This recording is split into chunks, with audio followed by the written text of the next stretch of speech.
Hey everybody, Jonathan Broadbent here, your host of UnWoke.Academy. Welcome to another live Wednesday. Every Wednesday at noon Eastern Time, our strategy is to go live, talk about important topics of the day in the world of woke finance, encourage you to get out of the clutches of woke Wall Street and woke finance, and answer questions, encourage conversation, and show you better answers. A few things. First is we are now live on Rumble, X, YouTube, Facebook, and on Substack. Substack is actually its own separate live stream. So if you are watching on Substack, you will see me reference periodically the green screen behind me and some information that I may put up there. You may want to go and find this live stream on Rumble, X, YouTube, or Facebook. You can find it by looking for UnWoke and UnWoke.Academy, and you'll see the things that I'm referencing there. But in the meantime, welcome, and if you do have any questions, feel free to type them in. I will see those. I will try to incorporate those into the conversation that we have today, which reminds me that I need to switch over and get eyes on the comments.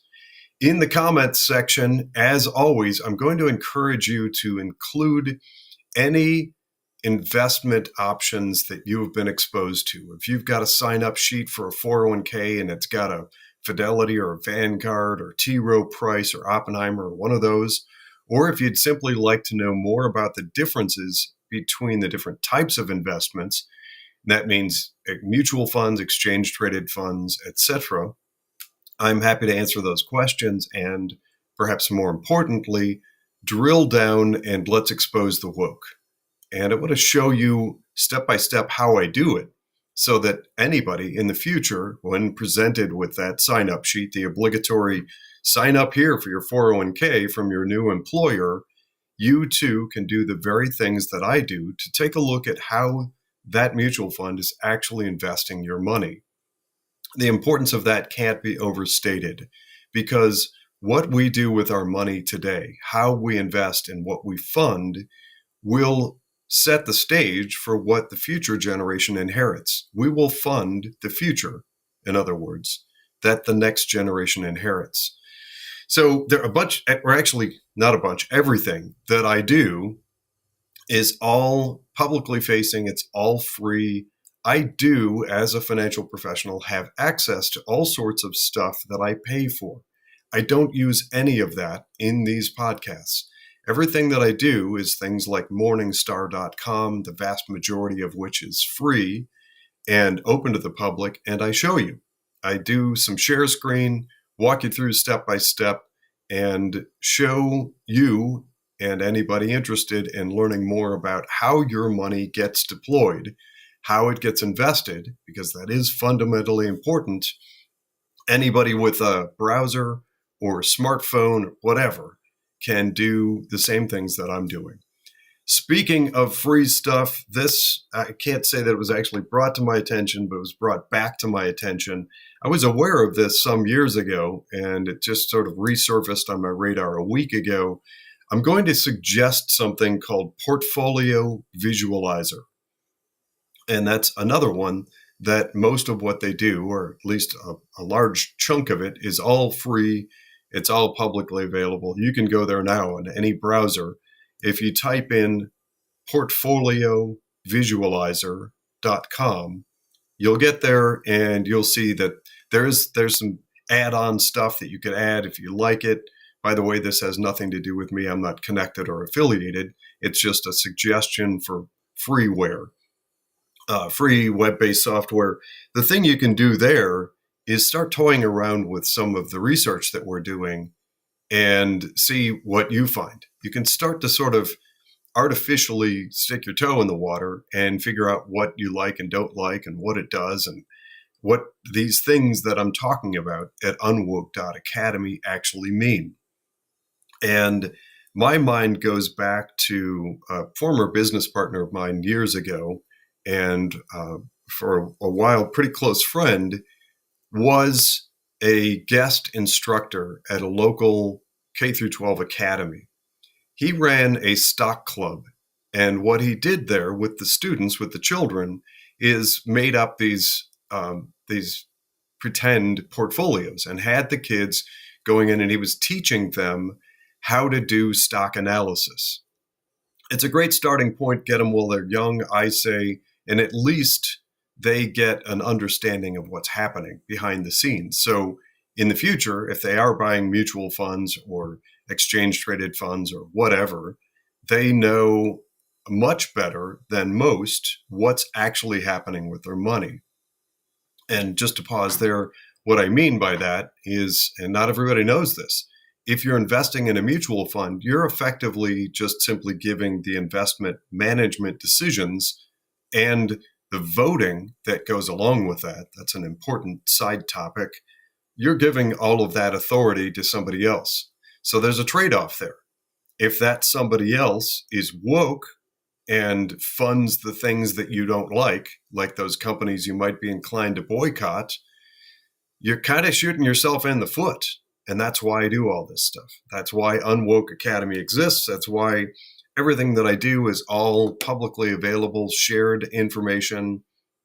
And I'm just encouraging people to know, because if we just sort of skip merrily along down the path, and if we allow woke Wall Street to get back to where they were headed during the Biden administration, which is effectively giving about 30-ish companies virtually all of the money, then those companies will eventually rule the world.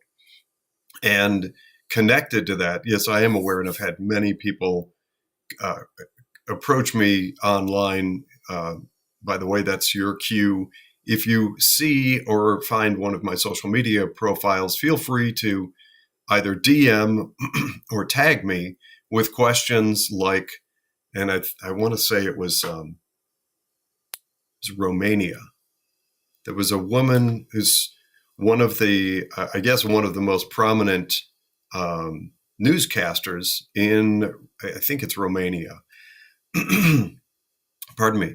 And she made the comment, apparently, that the biggest threat to the world, to mankind, isn't the UN or World Health Organization or World War III.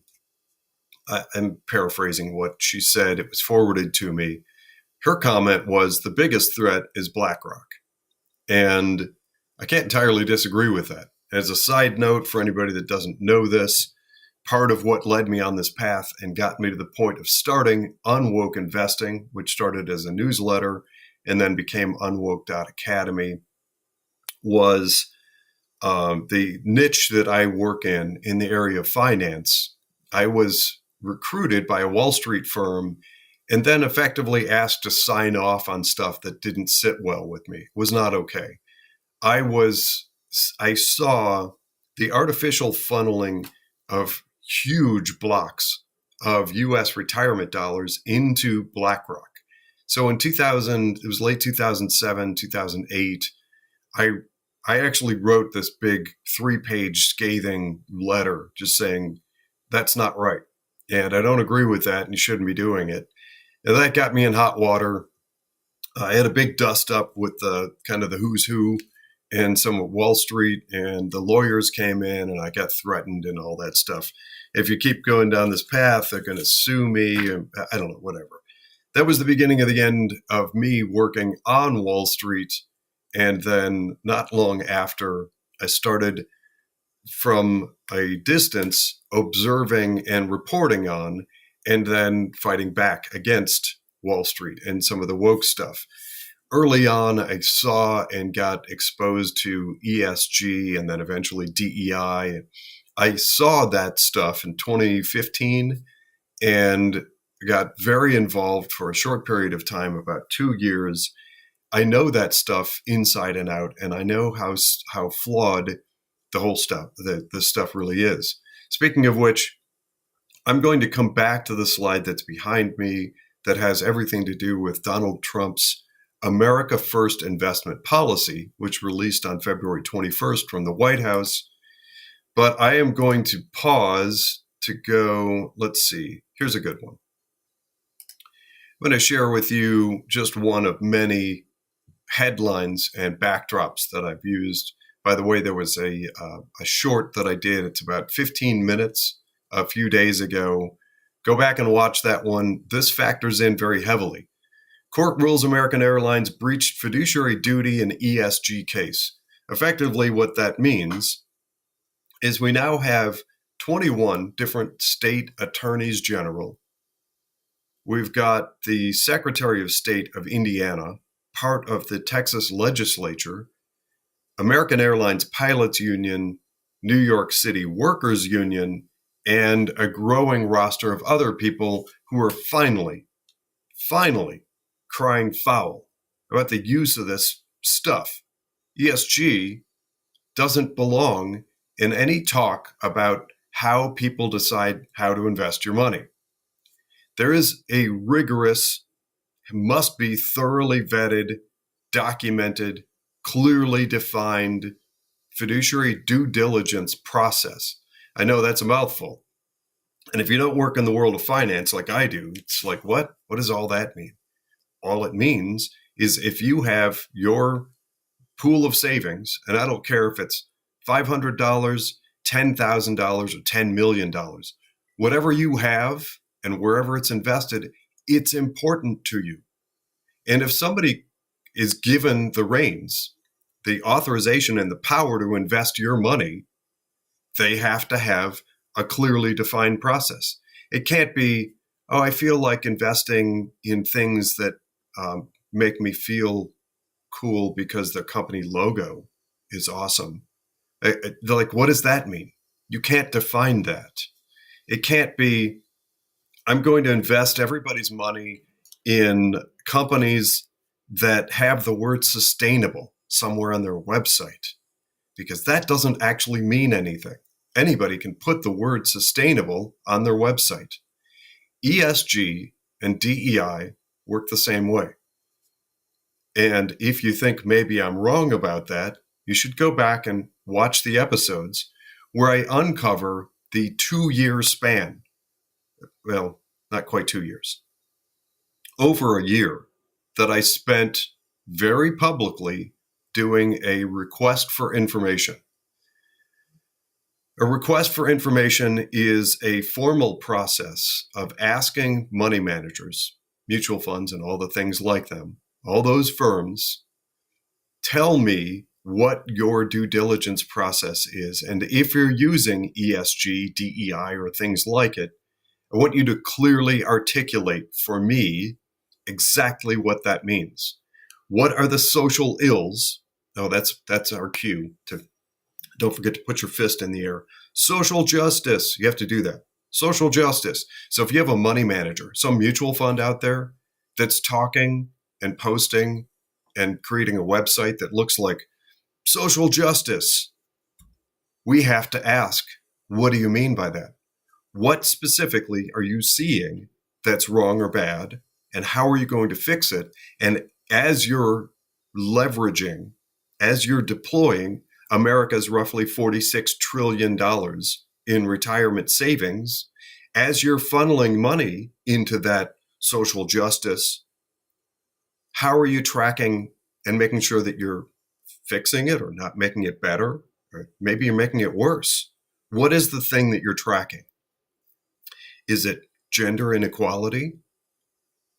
Define first what's wrong. Define it. Is it race relations? Is it environment?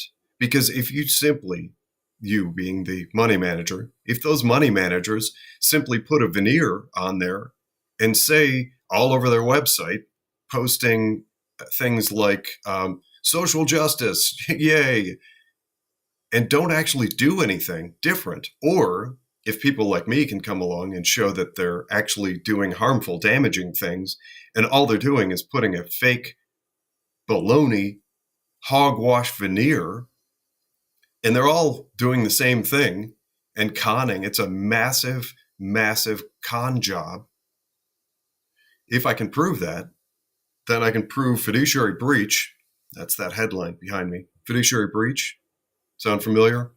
American Airlines is in the process of proving that. New York City Workers Union is in the process of proving that, and I think a lot of others will. And it can't come soon enough. It should have happened a long time ago. Nobody should have done it. As a conclusion to the whole RFI, that's that request for information that I did to all the major money managers and many hundreds that you probably never heard of, because candidly, and this is a hint for you, avoid the big guys. America, we have a history of thinking bigger is better. We want, remember the 80s and the Cadillac, big giant, and SUVs, and we want trucks and big planes. We do everything big. In the world of investing, that works against you. My strong encouragement, if you're looking for some pooled investment, like a mutual fund, start by looking at the small ones. They're faster, they're more nimble, they're frequently less expensive. Well, I don't know if I can say that. On average, the ones that I've ended up researching, they're more economical. More importantly, those are the types of firms that can get you out of trouble quickly and get you into good investments more rapidly and are less likely in eras like the Biden administration to fall victim to this pile of steaming garbage. ESG, DEI, sustainability, corporate equity index, just a big veneer of awful. So the result, drum roll please, the result of my over a year effort in a request for information is exactly 0 formal responses from any of the investment managers. I had well over 200 conversations with a lot of people that I know and people that I met and people that I kind of forced my way into conversation with. And ultimately, the sense that I got, the takeaway, I'll paraphrase the over 200 conversations. Generally speaking, everybody was like, yeah, I know, but what are we going to do? If I stick my head up and challenge this, I'll be fired. I think more people should have stuck their head up and challenged and been fired, because it is my absolute defined unequivocal position that all of this stuff, all the ESG stuff, it's fiction. It's fiction. There are people on the left that they should, in my opinion, I don't know if I can do a good job advocating for them, but I can do a decent job because I know what fiduciary duty and fiduciary due diligence looks like. They should be equally upset. I uncovered one. It was a BlackRock sustainable fund. It had the word sustainable in the title. And if I put myself in the shoes, the best I can in my mind, if I put myself in the shoes of a far left investor, and I'm like, hey, I'm working hard, I'm saving up my money, and I'm dutifully putting chunks of my 401k, and I'm setting it aside, and I have this IRA and whatever, and hoorah, yay, I'm getting the BlackRock Sustainable Fund. Well, I looked at what that was actually invested in. And I think most of those people, if I imagine correctly, would have been mortified to know that they were investing in exploratory natural gas drilling. That's not what those people probably thought they were signed up for. And to the rest of the world, all the people who ended up with that sign-up sheet and their 401k plan, it really irks me, the number of them that are just all BlackRock or all Vanguard, whatever. Come on. There's this thing called internet and technology and computers. We're way more sophisticated than that. This is not the 1980s. Go out there, and somebody connected to that company needs to be doing a better job of scouring and doing research into the best investments for you, your coworkers, and the staff and employees at that company. The idea, the notion that everybody gets some limited lineup of one, there's no investment manager out there that is the best of breed in all of those different investment categories. It doesn't happen, ever. Due diligence is that process of going out there and finding the good ones. But what we've ended up with overwhelmingly, and go back and watch the episode called Parade of Woke Sameness for proof of this, what I'm about to say. What ended up happening through the Biden administration is this homogenous morphing of the entire due diligence process overwhelmingly into vast numbers of those mutual fund and investment manager companies ending up investing in the same small limited pool. Now, what does that mean for you? Let's say you're an individual investor and you're working hard and you get a 401k sign-up sheet and you've got all Vanguard and you think, wow, this one, and they have all kinds of different names. I'm sorry to get technical. I will for just a moment. But you've got a large cap and a small cap and a technology fund and an international growth fund and all these different sounding things. And in a sane, rational, I made up a new word. In a sane, rational, reasonable world, you would have a pretty good diverse portfolio by selecting a bunch of those. I do think that if you've got a large cap and a small cap and an international growth and a technology fund, somebody somewhere along the line connected to the company or otherwise should have gone out and looked for the best. Who's doing well? What managers are proving themselves in each of those categories? But either way, and just specifically for a moment picking on Vanguard, by the way, none of this is an investment advice or recommendation. I'm just simply exposing you to the due diligence and research that goes into UnWoke.Academy, Unwoke Investing, and what led to the financial PMA, which I'll get to in a moment. I've got exciting updates about the financial PMA. But let's use that scenario and say that you work for a company that, for whatever ridiculous reason, got conned into offering you only Vanguard funds. I did a whole expose showing that Vanguard, because they're effectively just a glorified index, frequently over and over, and the index is all sort of congealed and morphed into this limited number of investing in a very small number of companies. You've got all those different sounding names, and lift the hood, and many of them were very, very similar.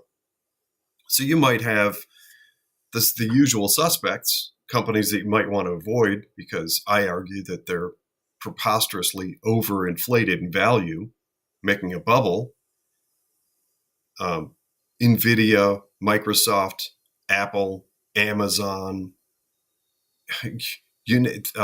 Visa, MasterCard, that there were a group that represented this sort of globalist objective of creating. I'm sorry, I don't want to get too far into the weeds on this, but I have commented on it. To me, the writing that was on the wall seemed crystal clear.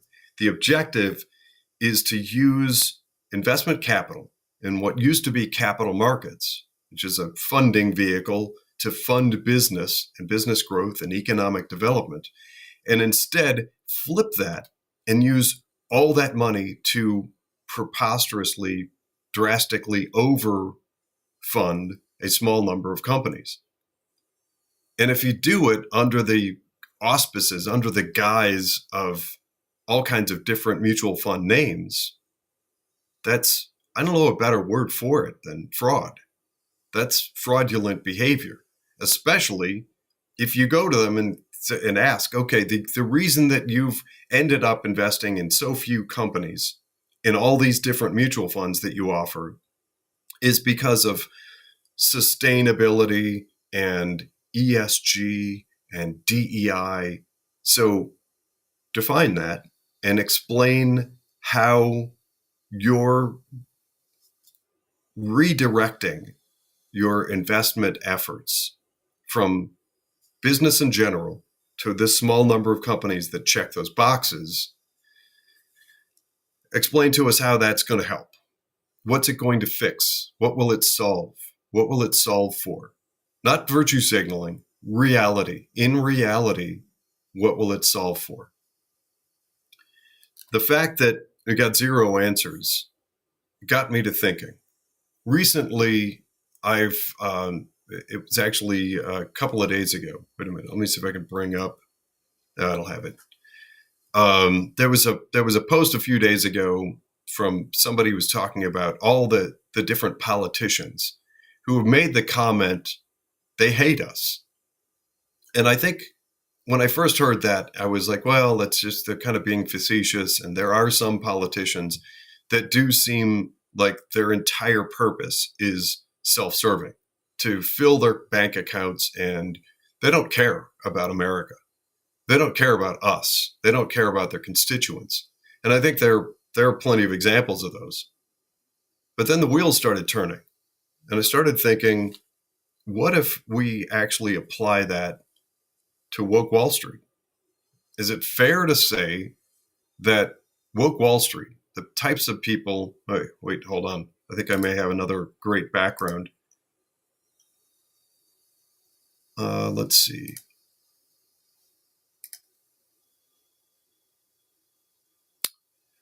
Federal retirement dollars used to push leftist politics, watchdogs warn. And there's another one that has to do with, well, you can see all of these in, let's see, which one was it? There we go. This part of this is cut off in this particular podcast at the software. But as we've uncovered, as we've talked about, we had guest speaker Justin Bernier on from National Security Index talking about something called the CPA report that revealed that big chunks of money, including allegedly BlackRock, have been run through offshore managers and are being invested in the growth and expansion of the Chinese Communist Party. And specifically, they track a number of companies within China controlled by the Chinese Communist Party that are growing their military. So what that means is that you, my listening friends, may well be dutifully saving some money, setting it aside, putting it in your 401k, checking a bunch of boxes, and they may be investing your money in a whole bunch of things that check a whole bunch of fake boxes like ESG, DEI, CRT, and corporate equity index and all that woke nonsense, which might be diverting your money not just into woke stuff that you might be tempted to boycott, like Costco and Target and some of the ones that they keep coming up. What are some of the other ones? What's that restaurant chain? The Cracker Barrel, whatever. Bud Light, which is Anheuser-Busch. Yes, sure. You might be tempted to want to boycott those. And if you're smart about it, you're not boycotting them while also investing and propping up their stock price, because that happens inside people's portfolios. But also, certainly not funding the growth and expansion of the Chinese Communist Party's military. So this free resource, getting back to this, the portfoliovisualizer.com gives you the opportunity, just like kids in K through 12, just like that stock club I was talking about earlier. You can get in there, open it up for free, punch in a bunch of things, do some research, check out some of the stuff that we talk about, and the portfolios that ended up coming out of our research and are utilized in the financial PMA. Let me pause there and be crystal clear about this. Everything that we do, all of our research, all of the uncovering the woke stuff, it's all free and publicly available. You take it wherever you want, the best, most comfortable place that you like. Tell your advisor about it, beat the drum, do it yourself, doesn't matter. We need to defund the woke. We need to not have our money going into the bad companies that are treacherous or the Chinese Communist Party or any of that nonsense. And flipping that, let me get back to this slide right here. So flipping that, if you're not investing in stock bubble, overvalued stocks, and once again, I'm going to use that reference I heard from an economist. I listened in several months ago now on a live webinar from an economist. I tend to do those. I call them working lunches. I'll get a sandwich and just sort of let it play in the background. This guy in particular, pardon me, let me take a sip of tea. I always do, this is a recommendation, hot tea with honey and lemon. I keep it going all day. Keeps my voice going. So in this particular webinar, a couple of months ago, the guy said the following, and I've borrowed it many times since.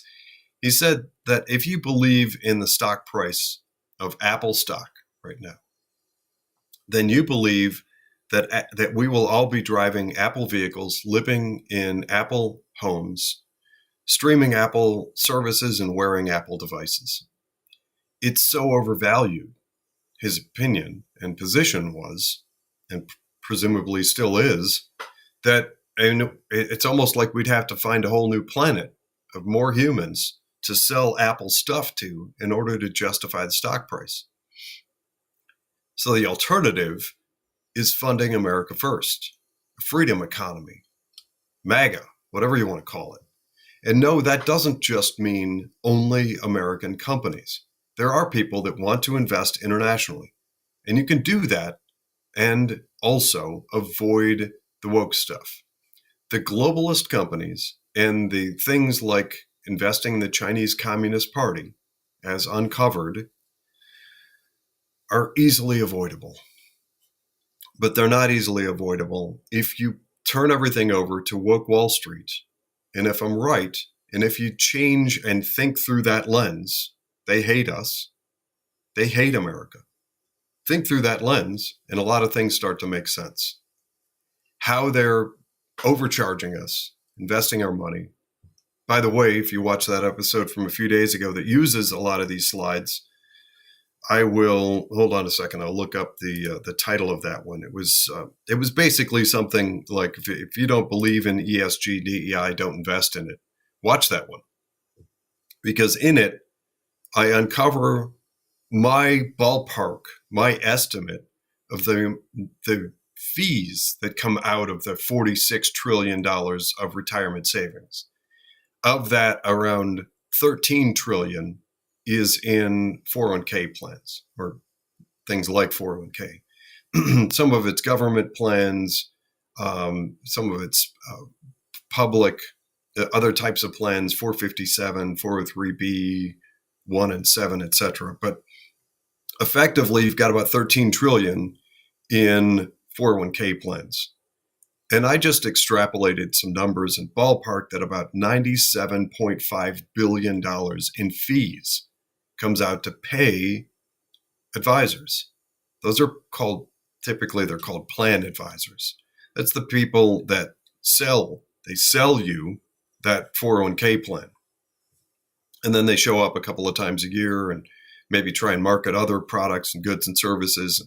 Sometimes they're from a bank, and then they try to get you to open checking accounts and savings accounts and roll some money in a CD. Sometimes they're from an insurance company, and they want you to buy some term life insurance policy and stuff.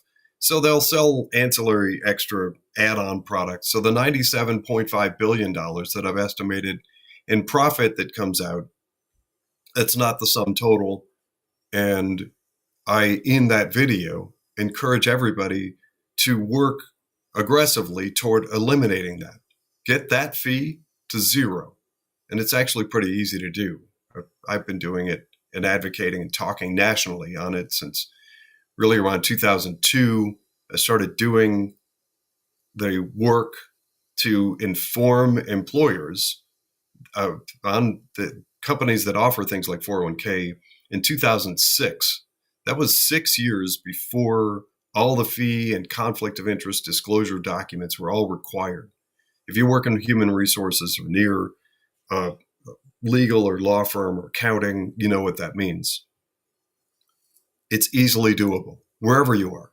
It doesn't mean changing anything. You can get that fee to zero. You should be able to. Watch that video and I talk about how to do it.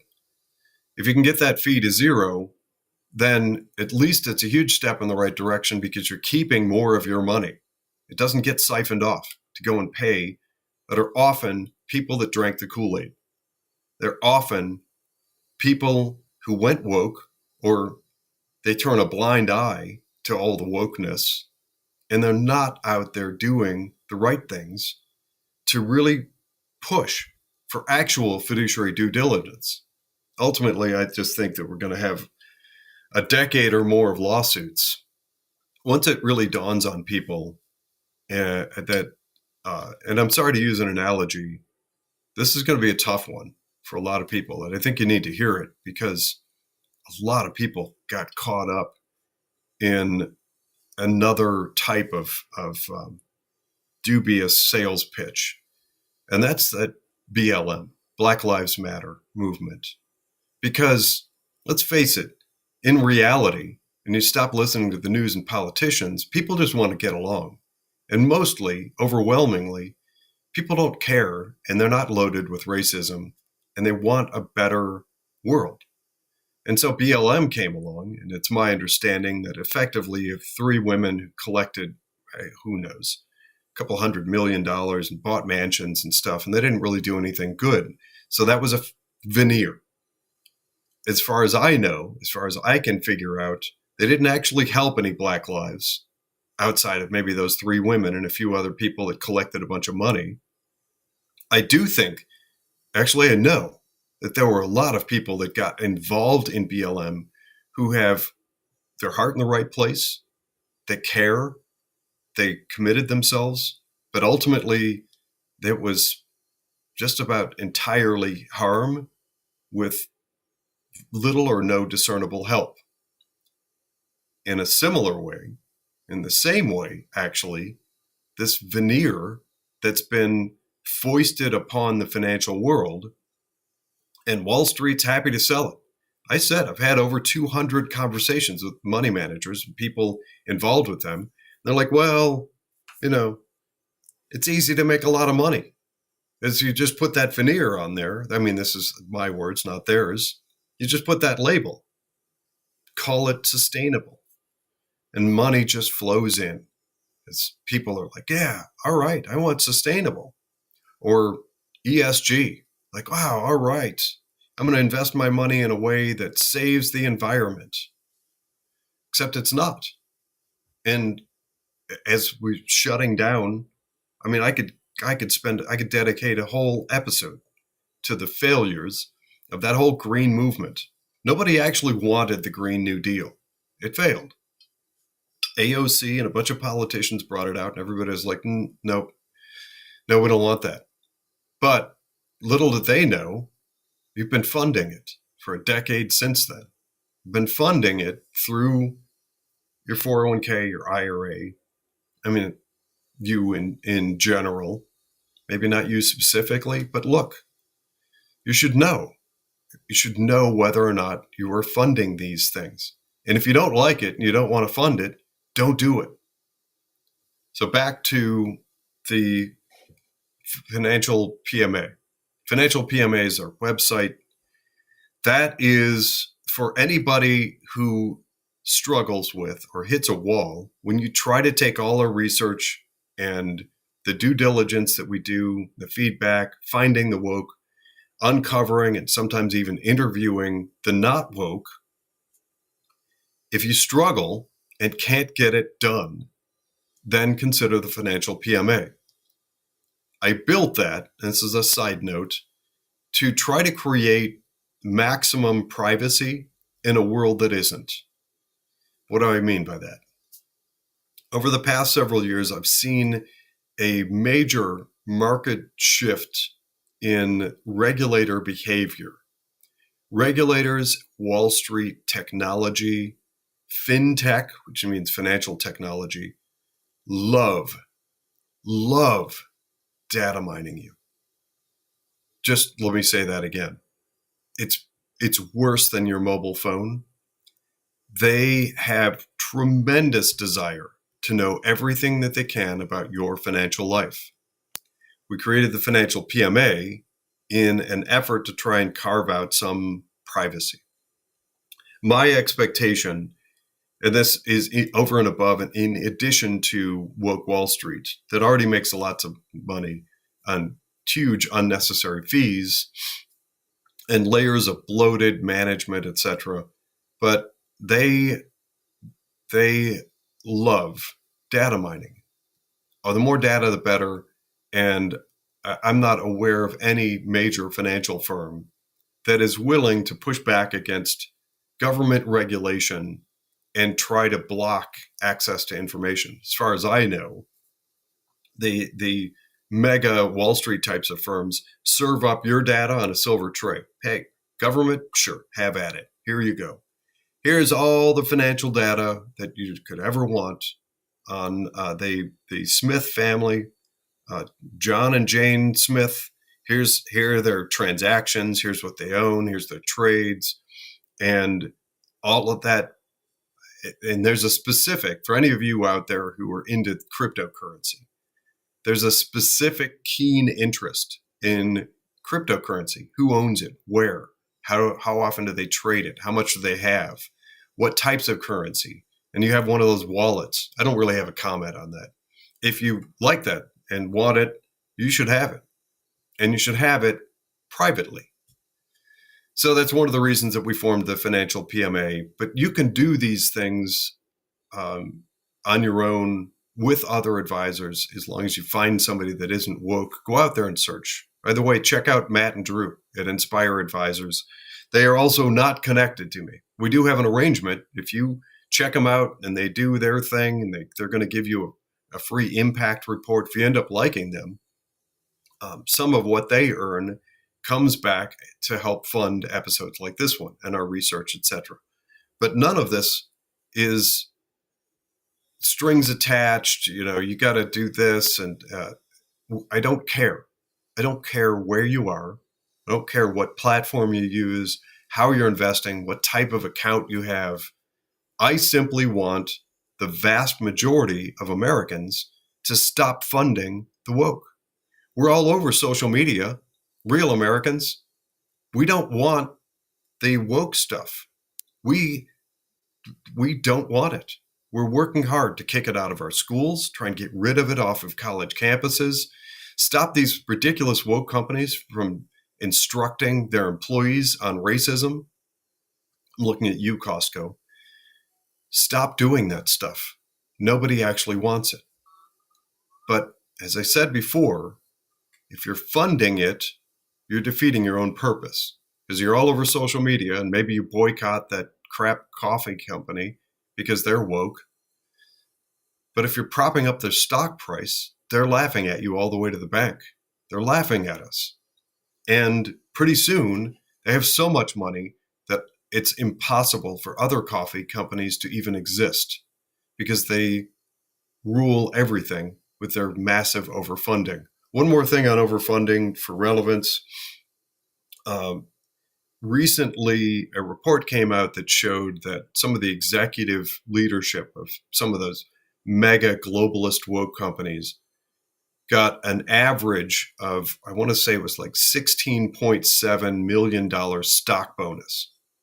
If that isn't an indication that they are massively overfunded and have so much money they don't even know what to do with it, I don't know what is. That's just far too much money. And that money gives them far too much power. We don't want that. So the America First investment policy is the opposite. It's encouraging people to go back to actual capital markets, go back to actual research, look for companies that are hopefully a good investment based on fundamentals. All the things that are tangible in the company, those are called fundamentals in my world. Go back to actually doing due diligence. Invest in those companies, help fund them, and then maybe they become the next big thing of the future. It's simple. That's capital markets. Capital markets is not Apple, Nvidia, Microsoft, and 15 others get 90% of all money in the world. That's not capital markets. That's broken. Destruction, harm. And the people perpetrating that, maybe they don't hate us. Maybe they do. But their behavior is destructive. We don't want it.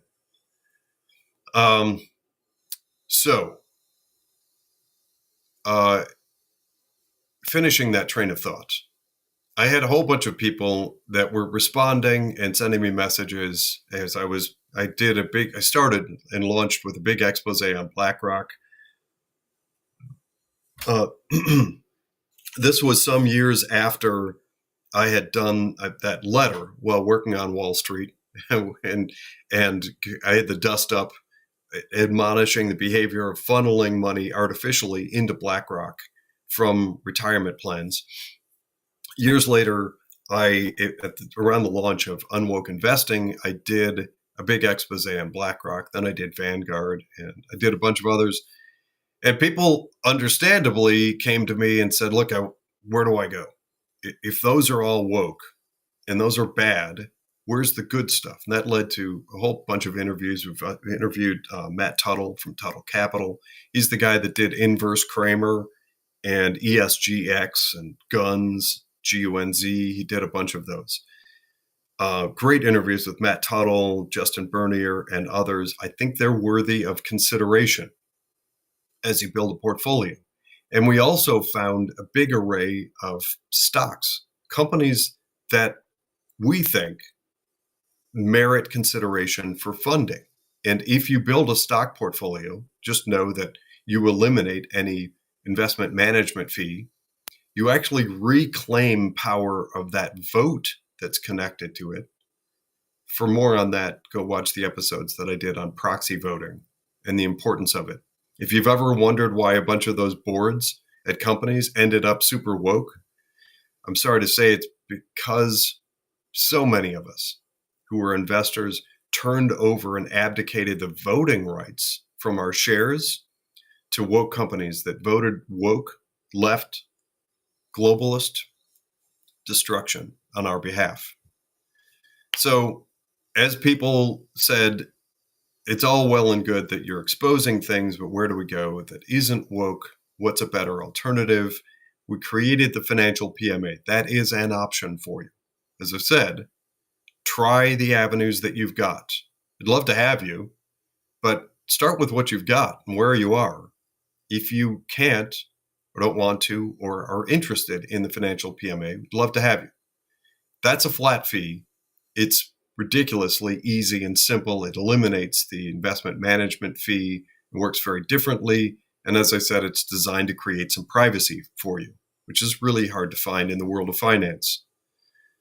By the way, if you work in finance, take everything I'm talking about and duplicate it. We need lots more. The analogy that I use is like America's frontline doctors, where there were people who challenged the jab and the mandates and everybody being pushed into the same thing during COVID. I just simply look at myself as comparable to that in the world of finance. And there should be more of us. I roundly reject much of what Wall Street talks about, invests in, and represents. And it's up to us to talk about this and find the better alternatives. In the financial PMA, there is one woman in particular who has been sort of the representative model discussion for a year, actually a little over a year. On October 8th of 2024, she approached me and said, I don't know anything about this. I need a lot of help. We talked about different platforms. That means like, I don't know, where the trading is done. And there are lots of different discount brokers out there. Many of them are really good. I think you should look at them and find the one that you like the best. If you take this recommendation, and you can do it on your own, you can DIY the thing. This woman in particular, on October 8th, we did some trades for her. She had no experience with it, was very anxious about it. And so we initiated some trades based on the not woke research that we've done. And I am excited to report that recently, and so just around a year, just short of a year, she actually peaked out at a little over 60% unrealized return on that portfolio. Well, I looked up as of close of market yesterday, because that's how it always works in the world of finance. Whenever you're looking at values and your rate of return, it's always based on the prior day's close. Based on yesterday's close, this woman has experienced 53.23% return. I think, and I keep saying this each time I bring up her experience with this, that should be considered the new normal. As we're moving now from, effectively, I look at it like moving from public to private markets. What do I mean by that? Indirectly, there was so much exerted government influence and the woke stuff and huge agenda that pushed mass consolidation for years into very few companies. What that meant was vast number, the other 99% of the marketplace is all cash starved. They were starving for capital and hungry to be able to do business. When you invert that, and actually I created a little graphic once that has like a representative list of a handful of those super woke globalist companies, and it just showed all the money flowing in.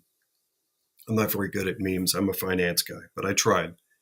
It shows all this money flowing in, and then with Trump underneath, it shows the alternative, which is all that those companies that got overfunded, the ones that gave the $16.7 million stock bonuses to some of their execs. It shows the money flowing out of those and going into lots of other companies. That's capital markets. That feeds economy. That, ladies and gentlemen, is really what created America's middle class. The ability to get funding and financing for new business concepts. And for the average person to have an idea and get the funding and financing to create that next concept and get it to fruition and own it. That's capital markets. You, my fine friends, are a part of that. You decide. We collectively decide who gets funded and who doesn't. That's capital markets. That's us deciding. So all this stuff from the woke left, Communist Party, whatever they are, all of this stuff about how terrible capitalism is. Oh, woe is me. Gosh, oh, capitalism is terrible. What they're actually advocating for is simply funding those 30-ish companies that then control everything. Goods, services, food, industrial, agriculture, publishing, web content, education, you name it. And we were getting to the point where via BlackRock, Vanguard, State Street, and a few others, we were approaching that point. A part of what Wall Street really hates right now is the unwinding of that and reversing of it. As it reverses, I think there are plenty of those companies out there that have been cash starved for years that are now getting a little bit of funding. Markets are opening back up again, and they're starting to really blossom. And that can create America's next middle class. And not just America, the West. That's how the West can fight back. And you can have your part. You could be the next person with a over 50% return. By the way, we didn't even think that was going to happen. We weren't planning that. I was thinking, it'd be great if we had, high single teens, maybe 20, 53.23%. And I think that should be the new normal, our new normal, we the people, the America first, the people that want to invest in real companies with real prospects of real growth, not captured markets like we saw for 5 years. So, in summation, I think that it helps if you take that comment, and I can hear it in like Dan Bongino and a whole bunch of others who've looked into the camera and said they hate you. It's shocking to hear them say that, but then it gets the wheels turning, and you think, maybe some of them do. Maybe some of them, with their, they went in 40 years of politics, they went from $10,000 to now worth $240 million, whatever. Maybe they do hate us. There is some proof there that maybe they hate us. And applying that same lens, maybe Wall Street hates us, or some of them. If we use that lens, I think you may understand a little better some of the things that are happening in and around your portfolio. We can do better. That's what UnWoke.Academy is here for. And don't forget, in the future, you can feel free to share with me the names or ticker symbols of any investments. I will try to incorporate those into an episode and show you what we've got. Fidelity, Vanguard, State Street, doesn't matter, BlackRock, whatever. Bring those investments. Look at the list that's made available to you through your 401k plan. Send over, I don't need any information. Do not send any personal information. I don't even need to know your company name. Although you should, if you work for a company that has a 401k, watch that episode where I talk through and show you how to advocate to get your plan advisor fee to zero. That can be applied anywhere on any plan. But if you've got one of those, then just take the little section that shows the list of available investments, that menu, and send it to me. Let's drill down. Let's see how woke the stuff is. Let's play the How Woke is My Fund game and get you some information. In the meantime, I'm Jonathan Broadbent. This has been another episode of UnWoke.Academy Wednesday live stream. Don't forget to come back next Wednesday at noon Eastern time. Bring some friends, bring some questions, and come back and join us. Take care, friends.